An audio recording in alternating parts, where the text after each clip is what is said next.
Mga lods, deliver na puntaan eh. So muna po niya to ang himuon karon adlaw.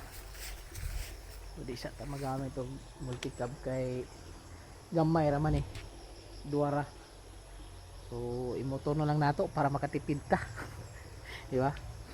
Diba? Karon lakaw na ta mga lods kay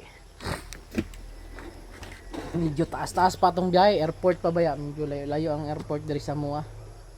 Ang bali daganon lang unta na kog mga 30 minutes kung kaya, pero pag dili lang ta magdali ba kay basig madisgrasya punta no.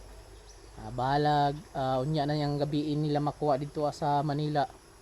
Basta importante safe ta. So tara mga lods, bye bye.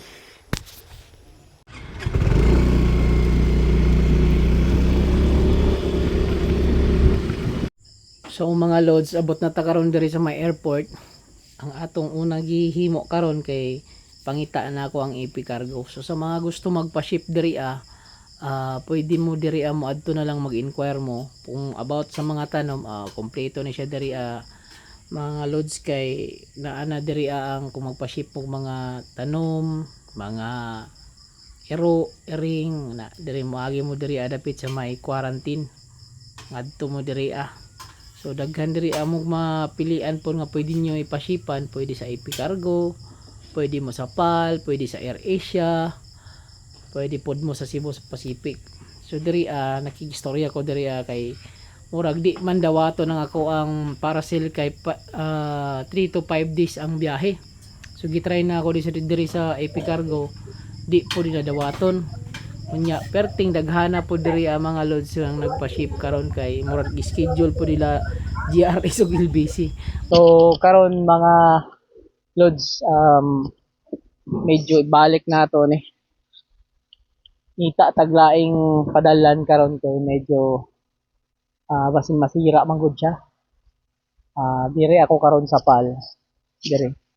Nagbalibad sila kay connecting flight man gud ang ato ang mahitabo karon.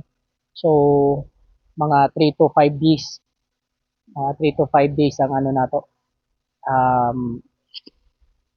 bago mo abot dito sa ato ang consigning ato ang parcel. So basin madaot so same ra man gyapon niya ang bayad siguro nasa mga 1,000 siguro ni kay connecting flight man.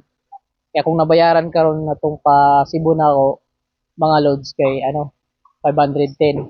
So possible jud kay ang mabayaran nato ani mga jud siya 1,000 or 1,000 plus. So karon pangita na lang pud taglain karong another courier.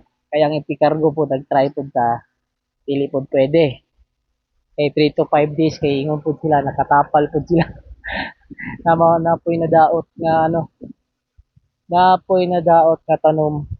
So nakatapal sila og 30,000 yata.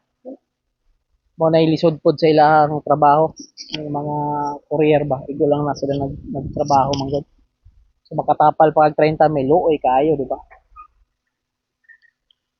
So akong himuon karon ngita na pud ta karon og kining bag-ong brand sa GRS nga Dool kay layo naman gud tong ato ang adto dito mga 30 minutes apod.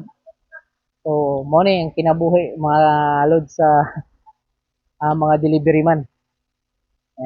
Maano na nato na siya yung mga rider guys. Sahay dili matuno ang ilang pag-deliver kay na mga kakulian, na yung mga labad nga mga bagihan pero okay lang, padayon lang gyapon. So karon lakaw na ta. Let's go.